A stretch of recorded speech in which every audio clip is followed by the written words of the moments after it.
Or heed our warning. Heed our warning. Yell at me. Right in the comments. Yell at you. Anthony. Why? Why do people yell at Because you? I said skip it. No, it's good. Because I was a skip it. I'm always getting But yelled that's at. fine. I'm the villain of the D&D world You're not the right now. villain. No, you're allowed to Dude, have you're your the opinion. you're the red wizard, bro. You are 100%. Dude, that red You're wizard allowed was to have your opinion. very Vecna.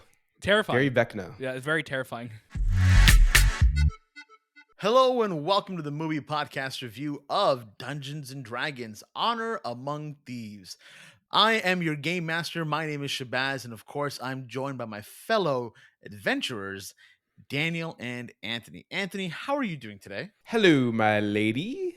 I'm doing well. I know I called you a lady, but My lady. What do they call a male? I don't know. I just hear every time you Good sir. good sir to you too. I don't know. I have a hat on, but I like my lady You more. would be killed immediately. I would not take you on my adventure. My You would be lady. killed so quick. No, I would Yeah, survive. you'd get us in trouble. I'm a wizard. No, you'd get an arrow right through your neck immediately. Oh my goodness. I'm a wizard.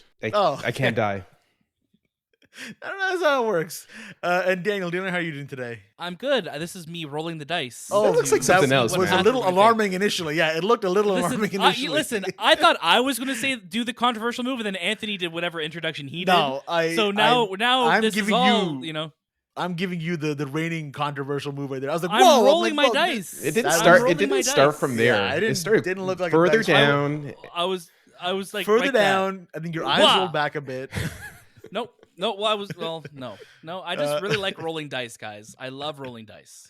Oh man. Well, welcome. Shay, how are you doing? I'm doing great. I can't wait to lead us on this adventure. I can't wait to take us down this path because we all have very different opinions on this film. You know, they range from high to mid to low. So I'm really excited to kind of get into all that. That's a rare thing on the movie podcast. So you're really getting a very special edition of the show today. You're getting something that not a lot of people get to see. So stay tuned to the very end because there might be a prize. Typically there is no prize, but there might be. You never know. We might get to the end. It's the prize is the friends we made along the way. Shay. It is true, but we'll see what happens. Of course, we are the Movie Podcast, and you can follow us on Instagram, Twitter, TikTok, and Letterboxd at Movie Podcast. We drop new videos and episodes. I don't know why I'm waving. I think the sun is kind of in my eyes right now, but we drop new episodes and videos all the time. We have reviews and interviews, and we have some amazing ones that I'm going to kick to Daniel shortly to talk all about those. But we also have this amazing Discord channel that you can join as well. We have someone joining almost every week, which is really, really cool. Having some great conversations in there. We just wrapped up The Last of Us, so the finale occurred, and if you're still crying, I totally get it. You can join our Discord, and in our spoiler room, you can have as long of a conversation as you want in there. The Mandalorian Season 3 is happening right now, so because of that, we have our spoiler room open for that. There are a lot of great movies that are coming out very, very soon, and we will have spoiler rooms open for those as well. Really excited to get into all of that. You can also subscribe to us on YouTube and like us, ring the bell, do all the stuff that every other YouTuber asks you to do that for us as well. And anywhere you listen to us, that is a podcast based app, go ahead and give us 5 stars, leave us a like, and subscribe to us on there. It truly means a lot. If you do leave a comment, we'd love to read it out as well. It is a great time for us and it keeps us going. Daniel, please give us some announcements if you can. Yeah, I would love to. I definitely can. I roll the dice. All my dice rolls have led me here, and I can read out some really cool episodes that we have. So over the last couple weeks in March, we've been able to welcome some pretty incredible special guests, including Devin Nakota, who you just saw kill it in Scream 6. We had Guy Pearce. We had the cast of Shazam! Fury of the Gods, including Zachary Levi, Lucy Liu, Rachel Zegler, Jack Dylan Grazer, Asher Angel, and of course, director David F. Sandberg. So go check out all of our Shazam coverage, including our spoiler-free review. We also just had Chris Cooper and Alessandro Novola join us to talk about Boston Strangler. So make sure you go check out all of that. And we also just released our John Wick 4 or John Wick Chapter 4 review. So lots of reviews, lots of interviews, and a lot more coming. You don't want to miss it. And like Shay said, make sure you're following us on TikTok and on Instagram to see all of the incredible videos and coverage and posts that we're doing. We're doing a lot of really cool stuff outside of the show, like our appearance at Toronto Comic Con. Make sure you go check out that episode. It should be out. We had our good friend Eric Bauza, who is a voice acting legend, is the current voice of Bugs Bunny, and so many more beloved characters. There's lots of coverage of that, photos, videos, and the entire episode available to listen and to watch on YouTube. Go check out all of the stuff that we're doing on the show and outside the show. You don't want to miss it. Thank you so much for that. And of course, the movie that we are talking about today is Dungeons and Dragons: Honor Among Thieves. I want to give a huge shout out to our friends over at Paramount for having us come watch this movie and talk about it. And of course, Dungeons and Dragons: Honor Among Thieves is directed by John Francis Daley and Jonathan Goldstein, also written by them and Michael Gillio. You'll recognize those first two names from Game Night and Vacation. Game Night, a film that we have done a commentary for. So if you want to scroll all the way back into our feed, you can give that a listen. We had a great time with it. I think Daniel, Anthony, Was and that I. 2020? I think so because Anthony my and I God. murdered you a few times in that one. Just in that one. I mean, I've been murdered. We've all been murdered on the show at some point. You know what I mean? You Yeah. used what is it? The something of resurrection to bring me back. I think that's exactly what happened. That's exactly Yeah. what happens. And of course, this film does star Chris Pine, Michelle Rodriguez, Regé-Jean Page, Justice Smith, Hugh Grant, Sophia Lillis, and Daisy Head. And I'm going to kick it over to Anthony for our synopsis. When a charming thief and a band of unlikely adventurers undertake an epic heist to retrieve a lost relic, things go dangerously awry when they run afoul of the wrong people. Thank you so much for that. And of course, Dungeons and Dragons: Honor Among Thieves will be rolling into theaters March 31st, 2023. And Daniel, sorry, good sir, if you would pray tell your first reaction. I would love to do that. So actually, really funny, Shay, you mentioned Game Nights, which is, I think, one of my favorite comedies of all time at this point. That was 3 years ago, almost to the month. We did it in April 2020. And here we are now, 3 years later. Wow. That's how fast we were into the pandemic. We're like, we just got to April, 3 weeks into us being shut down. And we're just like, we got to do a commentary. We need something to laugh at. Yeah, and here we are. And here we are now, Dungeons and Dragons: Honor Among Thieves. Honestly, I'm conflicted because there is so much in this movie that I really love. Chris Pine is as charming as ever. He is just someone that sells it for me. Anything, comedy, drama, I am just on that wavelength. Whatever emotion he wants me to feel, I'm always there right with him. I think he does an incredible job, and he is so fun in this movie. And I think when I look at, John F. Daley and I look at Jonathan Goldstein, what they were able to do with Game Night, they bring it over in Honor Among Thieves. And I really think it's an interesting second project for them to follow it up with, because when this movie works, it's really working for me. It is funny. There's some great action. There's some great just meta humor to it. And I think it's embracing everything that makes Dungeons and Dragons special and so beloved for so many people. For myself, I've never played Dungeons and Dragons. The extent of my knowledge of this game comes from other media, from TV shows, from Stranger Things, from other movies that reference it. So I didn't pick up on all the little hints and details that somebody who is more, varied and I guess knowing to that world would, pick up on. So I'm hoping, please let us know if there's a lot of references, if there's a lot of this movie that as a Dungeons and Dragons fan, you are calling on being like, they did this right. Let us know, comment, write in our Discord, join us. I really do want to know. And I think there's a lot of heart in this movie. There's a lot of just zany quests and crazy creatures that you go on this adventure with this, this ragtag bunch of different factions of this world. And it's a lot of fun.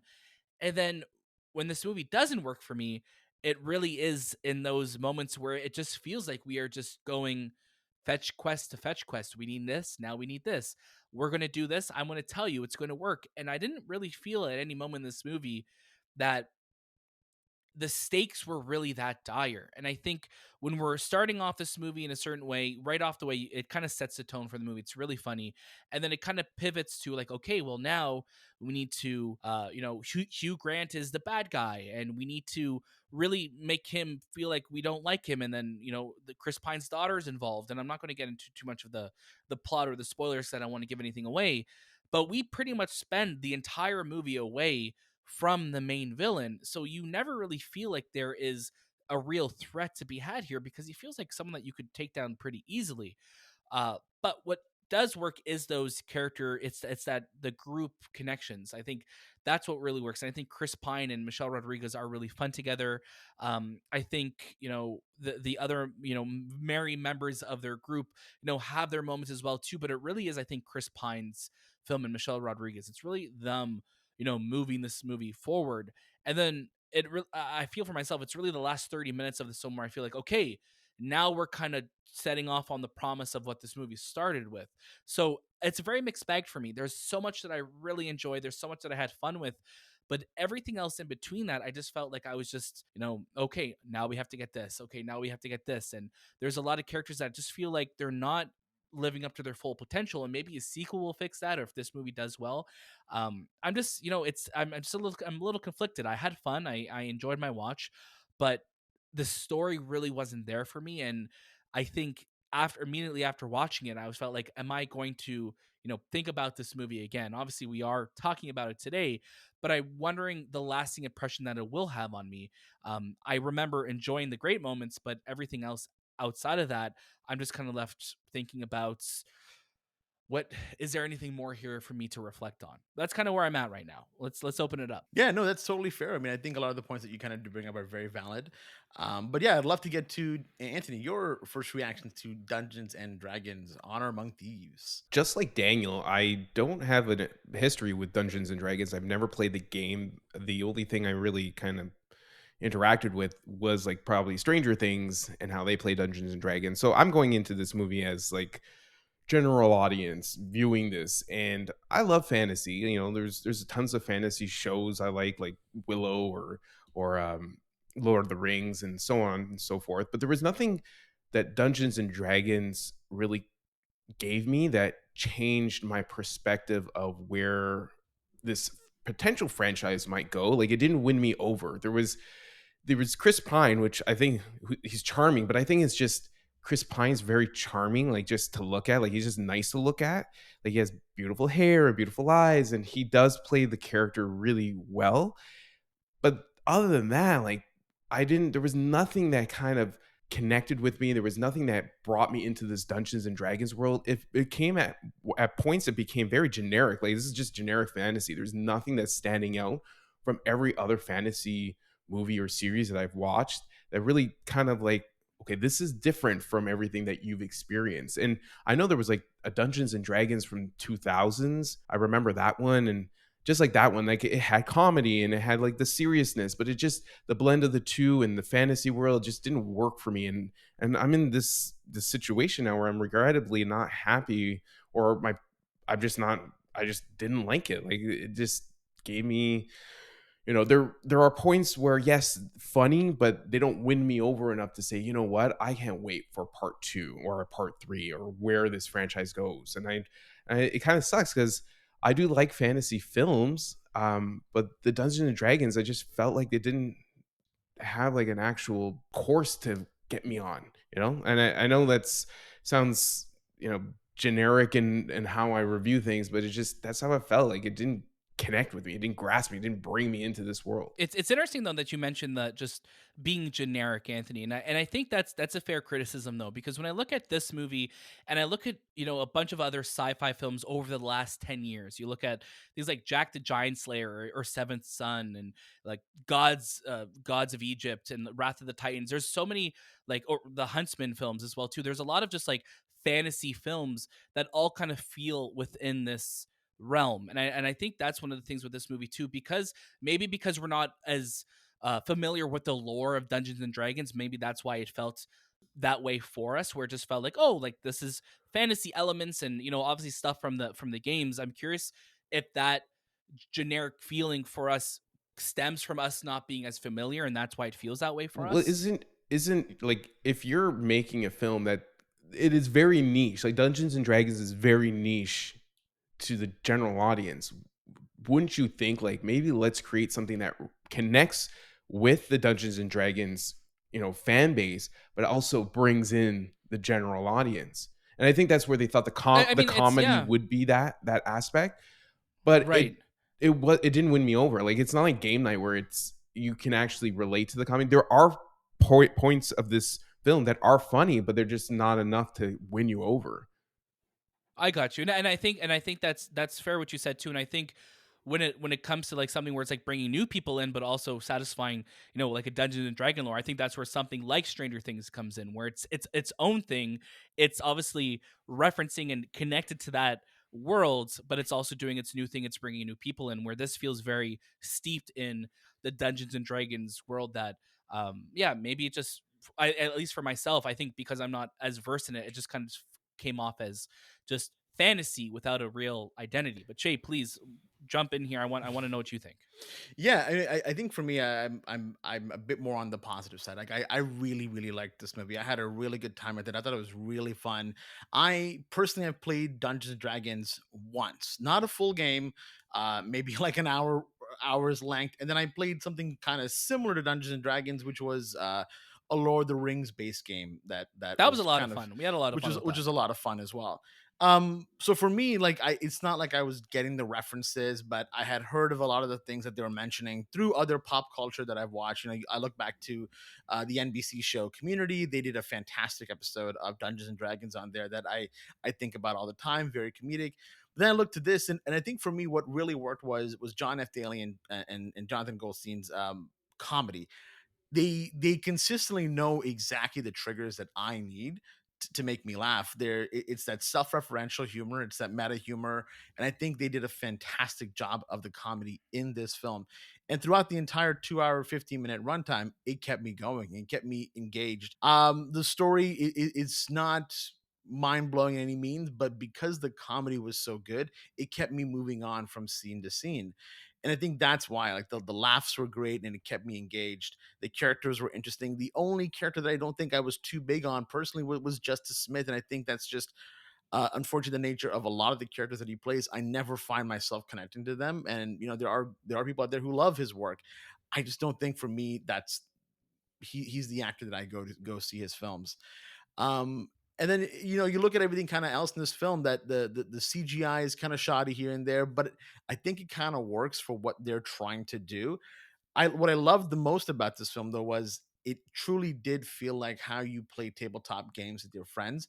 The different characters who are playing it differently, the ones that are just like, hey, use magic, let's move on. It's like you can't do that. Like I can't move this game forward by doing magic, or I can't, there's no cheat here. And it reminded me a lot of that there's a different personalities within this movie that feel like the different friends that are playing this game over a table right now as well. So that's the stuff that I really really liked in this film. It's interesting with Justice Smith because I feel like a lot of the characters that he gets cast in are very similar. It's that character who's unsure of himself and is almost like kind of used as the butt of the joke. And I think we see Yeah. that a lot in the marketing for this film, where it's like where we see like Regé-Jean Page, where it's just like, oh, like nobody take a step forward, and of course Justice Smith takes a step forward and he destroys the bridge, and it's like that type of humor where it's always feels like it's always at the expense of like a decision that he does, or it's like, oh, why is it always me type thing. And, Yeah, and yeah, it's very interesting that I think whiny. he gets, yeah, like I think that he gets like characterized into that. He absolutely does, and I think one of the things right before I cut over to you, Anthony, one of the things that I wish this movie did a better job was the ending, where right when I felt like the movie was kind of ending, and I'm like, oh, maybe they're saving the second part for a sequel. It kind of still continues, and I'm like, oh, we could have cut like 15 minutes out of this film, and I would have been totally fine with it. But yes, Anthony, please go right ahead. Oh, one thing I just wanted to acknowledge is creature design. I think they use a lot of practical creatures, which works well with this. This movie. There is CG, but they don't use CG for everything. So a lot of the creatures that are in this world that this band of ruffians are interacting with are Band of ruffians. band of ruffians. They are in costume and they look really really good, and I Yeah. enjoyed like just seeing the practicalness of something rather than being always CG. I think I think we need more practical costume. I think they just work better Oh than yeah, CG, because absolutely. Yeah. CG is CG, right? Like even if it's photorealistic, like there's no way. But when someone builds Yeah. someone designs it, like, because there are cat people in this movie. There are people that kind of look like fishes and birds, and they all feel like, wow, it's the production value really shines there, Hmm. Yeah. rather than just And having that them kind of all almost has CG. like that has like that this movie does have that Jim Henson type of feel to it, right? Like it has almost like something that would have come out in the 80s, in the vein of Willow, or like any of the films that would have come out in that Like kind of era Legend and that have Lady such Hawk and yeah, legend. And what's the Bowie one I'm blanking on it right now? Labyrinth. Labyrinth. Labyrinth. Like it has that vibe to it. And obviously, Dungeons and Dragons is very much born out of that vibe, and it kind of carries that into today, where it kind of maintains that 80s nostalgia too. And I think, yeah, like Anthony said, like those moments are really cool. And I love seeing that in movies, because even if something's tangible, it feels real. You And when this gravitate movie towards goes it. really, like when this movie goes big, exactly, when this movie goes larger, you kind of miss the what works as so much in this movie, and it's the humanity, it's the heart, it's the humor. And I think this is where this movie shines. That's where Dungeons and Dragons shines, is in its humanity, in its humor, in its heart. There's a lot of that. And when it tries to go bigger, I think it gets lost a little bit within that giant, bigger fantasy, realm. Yeah, I think like to Dungeons and Dragons, not its benefit really, but because it's one of the original fantasy kind of games, it's one of the oldest running ones. It's got almost all the generic tropes within it that so many other movies and games and mediums have tried to Exactly. emulate. When you see Dungeons and Dragons, it sometimes feels like a parody of in itself, and I think it always has that mountain to climb. And I think the only way you can kind of move past that is by making fun of it. I think this movie does a great job of making fun of those moments, of being like, magic just can't be used for anything, or why is this, why can I only ask 5 questions to this person? It's like it's an Oh, arbitrary so number. funny. Like That there's scene just was so many fantastic. moments, fantastic. And it seems like they're trying their best to respect the material while also being like, we get it, we know that what this sounds like, we know what this is, but we also want to please the fans. That because I mean, right now, if I, again, we're not Dungeons and Dragons people, but Critical Role is a huge Oh uh my god, yeah. online community that they watch those videos nonstop. There are so many people that love that fandom and that fan base. So I feel like they have enough people there, at least, that if they go watch this film, like they'll enjoy, they'll have a good time. I was reading a lot of the tweets after the movie kind of finished, and a lot of them were people that love Dungeons and Dragons, that watch Critical Role, that love that community, and they were like, "Oh my god, they did this, they did this! Like, I'm so glad that this was referenced. They did justice here." And when you finally have something that does that, that's a great feeling. Because the one that you're mentioning before, Anthony, the 2000s one, I think, was it Jeremy Irons in that one too? Hmm. Clearly, it didn't do anything for the medium. It didn't do anything for the Dungeons and Well, Dragons crowd. So at least this going forward should help that. I will say that they better show up for this film because this is their Yeah, movie really, because it wasn't, like I said, it's not meant for the general audience. And if we want to go into like our final reactions, like that's kind of where I'm at. Like this movie is, and truthfully I didn't even know, like I was trying to like gauge the audience and see, hey, does this movie, are they like relating to things that people from D&D love? Because I wasn't hearing cheering, but I was hearing a lot of laughter. Yeah, you hear a lot of laughter from the crowd, but I was trying to figure out, like, are they doing the D&D community justice? Are they providing things in this film that really pay off for them? And it would suck if no one goes and watches it, and this, the D&D community loses this franchise that they potentially have. So it is really up to them to go watch this movie, because I truthfully don't think that this is going to be connecting with a lot of the GAs that go out there and just want to watch a film. the The GAs. GAs, you make them sound like a rank in the military. Yeah, Like, oh, I'm the just a GA, GAs. you know. GA Joe, GA Joe. but Yeah, I'm not but GI. to Anthony's point, really quickly before we wrap up, uh this movie's coming out in a very interesting spot. Mhm. It's following up a month of huge releases with Scream, with Shazam, with Creed, and it's releasing literally 5 or 6 days before the Super Mario Brothers movie. So I'm really hoping that this movie was able to find its audience and they're able to support it, to his point. And to your point, Shay, you mentioned, how Dungeons and Dragons really was like, one of those original fantasies. That was very true to when John Carter came out. And that was like the book that like everybody said inspired them. George Lucas inspired them. All these great directors were inspired by this book. So when that Mhm. movie eventually came out, people were just like, "Whoa, this just feels like things that we've seen a million times before." And it's Yeah. interesting how that cycle always continues. It truly does. And it sucks. And again, to both your point, if the community that loves these films, if people that want these films show up, then we will get more. So Hey, I'm all here for it. But let's go to our final recommendations. Anthony, please kick us off. This is a skip it for me. I just truthfully, it didn't connect with me. Chris Pine is very charming, and he is the light in this film, and kind of like what I gravitated to while watching it. But other than that, I already forgot about it. Like I just couldn't get into this type of fantasy, and it's regrettable because I do love the genre, but this one wasn't for me. Thank you for that. And Daniel, what about yourself? I think Dungeons and Dragons, it's full of charm, it's full of heart. It works best when it's leaning into the comedy, and I'm always going to be there day one for whatever John Francis Daley and Jonathan Goldstein do. But I do think that the larger story at play here, it starts to fall apart when this movie tries to go bigger. Where I think if it leaned more into the comedy and into the characters, I think it would have had a more of a lasting impression with me. Because like Anthony, I'm a big fantasy fan. I love this world and I really like what they were doing. I'm there for a sequel.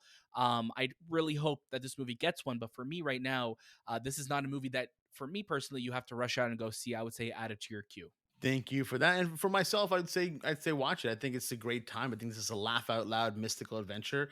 Uh, John F. Daly, Jonathan Goldstein, they have really hit every comedic note that I needed for this film. And I think it captures the best times of playing tabletop games with your friends. You really have those moments kind of captured for you. So I love that. Of course, we are the Movie Podcast. And if you did get a chance to watch this movie, please let us know in the comments if you're watching on YouTube or in our Discord. Let us know what you thought of this film and what you thought with our reactions to how this movie what played out for us.